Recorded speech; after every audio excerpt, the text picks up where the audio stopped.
apapun terjadi, maka TNI akan melanjutkan perjuangan itu, akan tetap melawan daripada Belanda. Dikatakan dengan adanya pemerintah atau tidak adanya pemerintahan republik, maka TNI harus melanjutkan daripada perjuangan.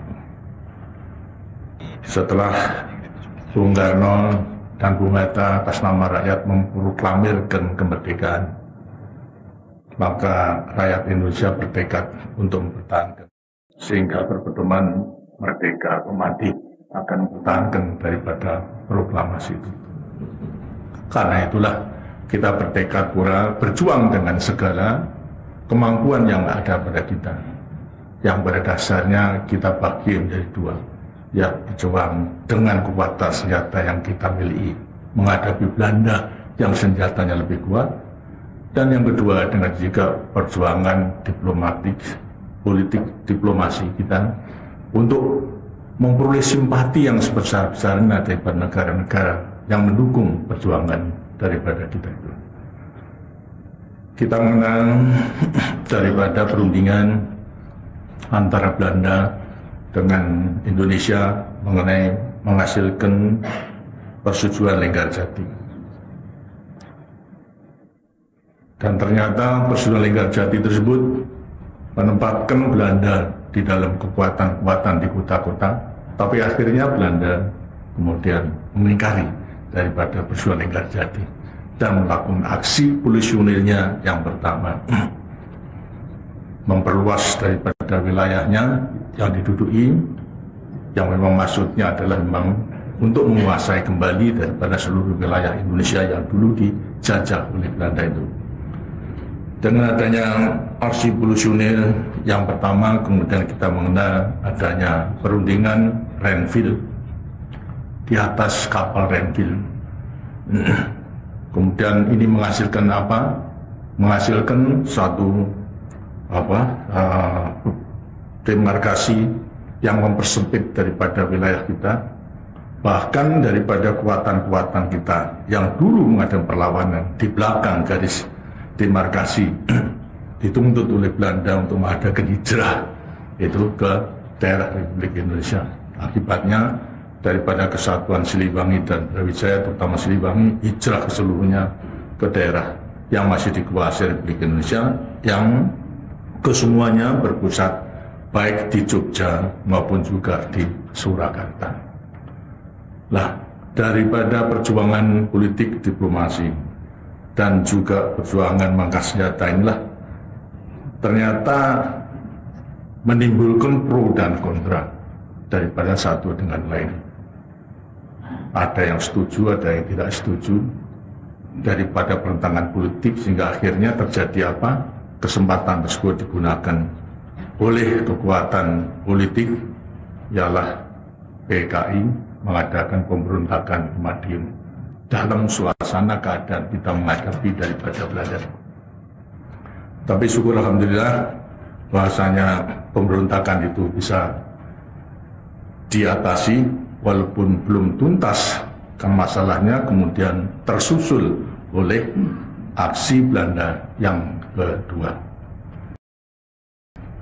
Sebelum aksi Belanda yang kedua, sebenarnya daripada pimpinan Angkatan Perang Republik Indonesia telah bisa mencium, dan memang kita bisa menilai atau mengira Belanda pasti tidak akan menepati apa yang telah disetujui dalam perjuangan Renville, pasti akan mengadakan invasinya kembali. Ini telah disadari, hanya memang belum mengetahui kapan ini akan terjadi. Karena itulah setelah Madiun Affair itu bisa kita atasi, pimpinan Angkatan Perang melakukan apa yang dinamakan reorganisasi dan rasionalisasi.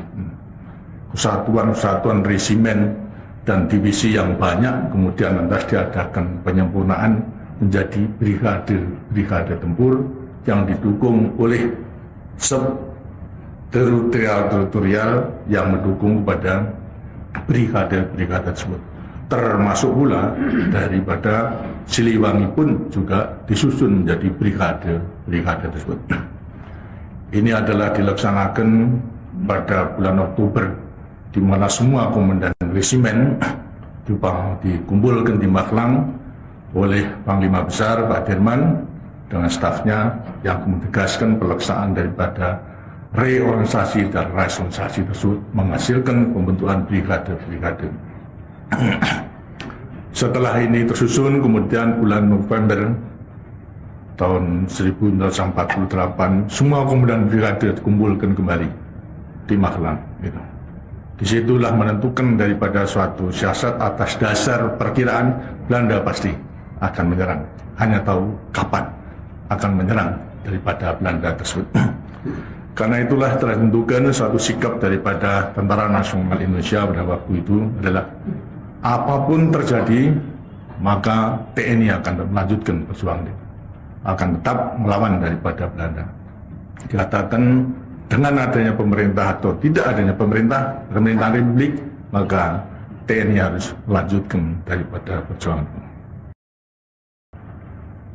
Kemudian pembagian tugas daripada rasionalisasi dan reorganisasi tadi, beberapa resimen yang ada di Jogja, dulu ada resimen 22 dan resimen 21, digabungkan menjadi satu, tinggal menjadi brigade 10 yang secara kebetulan diserahkan kepada saya sebagai pimpinan.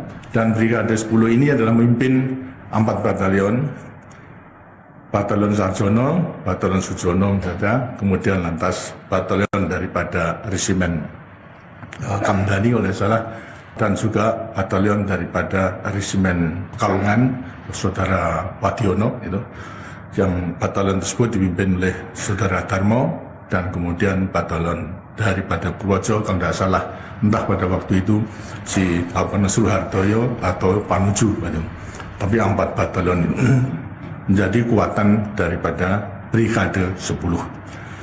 Dalam melaksanakan menerima tugas di Magelang pada tanggal 10 November tersebut, sekitar memperingati Hari Pahlawan, kemudian ditegaskan bahwa brigade 10 ditugaskan untuk mengadakan perlawanan di daerah istimewa Yogyakarta. Umumnya brigade-brigade tersebut diserai perlawanan di daerah Karisidenan, walaupun batalion itu adalah semubar tidak di satu Karisidenan. Tapi brigade 10 diberikan tugas untuk itu. Kemudian Siliwangi ditugaskan, begitu Belanda menyerang, maka brigade Siliwangi harus segera winggit kembali ke Jawa Barat itu, tanpa mengadakan perlawanan lebih dulu di daerah yang sekarang, artinya mempertahankan dan sebagainya. Tapi apapun terjadi, pokoknya Siliwangi harus segera winggit itu ke Jawa Barat. Kemudian segera diperintahkan untuk mengadakan latihan daripada tugasnya masing-masing. Dengan sendirinya brigade 10 diberikan tugas untuk mempersiapkan perlawanan di daerah Yogyakarta dan juga menghambat serangan daripada Belanda melewati Gombong, Kebumen, Purworejo, Wates sampai ke Medan. Mengadakan penghambatan, maksudnya agar supaya bisa memberi kesempatan kepada Jogja untuk mengungsi pemerintahnya maupun juga bumi angus daripada keseluruhannya.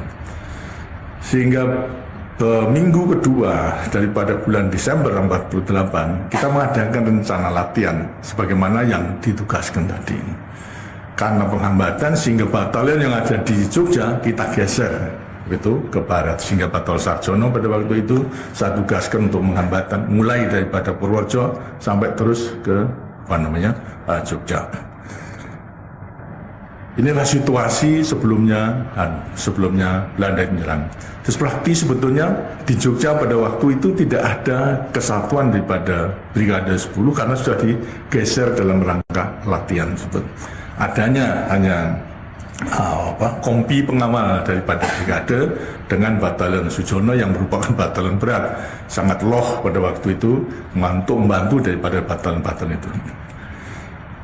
Dalam situasi yang demikian itu, tapi tekad jelas tugasnya sudah ada. Kita mengadakan perlawanan dengan sistem Wehrkreise, tapi perintah operasinya belum ada, tapi hanya gagasan strateginya telah ditentukan. Kita mengadakan latihan Kemudian kita menghadapi suatu pendadakan serangan daripada Belanda tanggal 19 Desember 1948. Benar-benar merupakan suatu pendadakan.